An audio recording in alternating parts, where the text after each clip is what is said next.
All you have to say as a forward, which Haaland is, just get the ball into the box and I'll do the rest. That's all that Haaland will be doing. He gets on the end of it. He's got a bit of everything, whether it's left foot, right foot. He's quick, he's strong, he's good in the air. What more do you need to be a forward with good players in and around you and they're firing those balls into the box?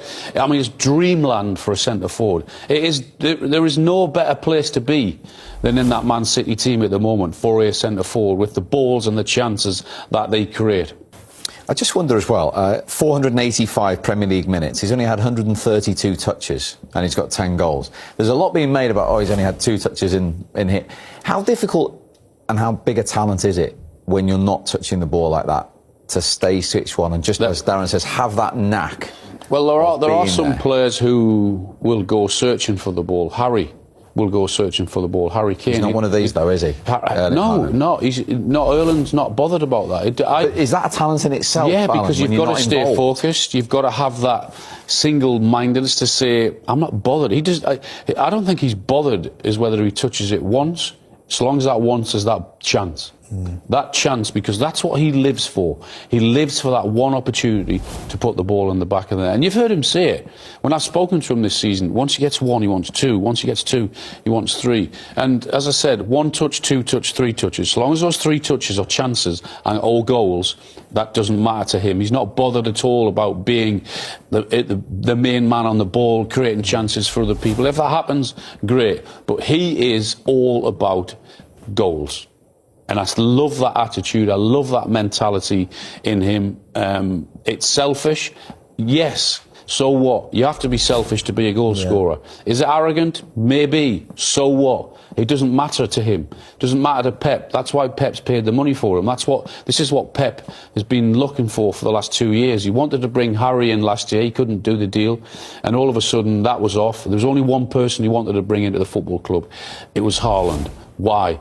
Because of all of those things that I've mentioned, mainly because of the goals. And that's what he wants. He wants him to make the difference at European level. That's the competition that he feels as if he's lacking, and he needs to go out and win because that's what he's brought in for into Manchester City. He's won the Premier League. Yes, he wants to win it again. He wants to win it every single year.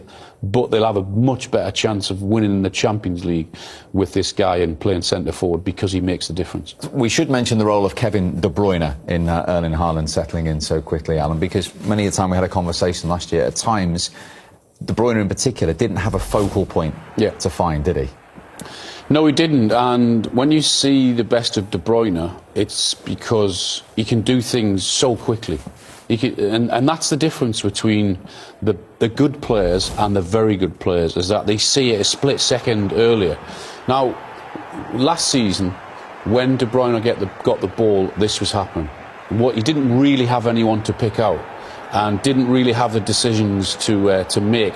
And the difference is that when it's quick and he moves it quick, then all of a sudden then that ball goes in there. There's no one on the end of it.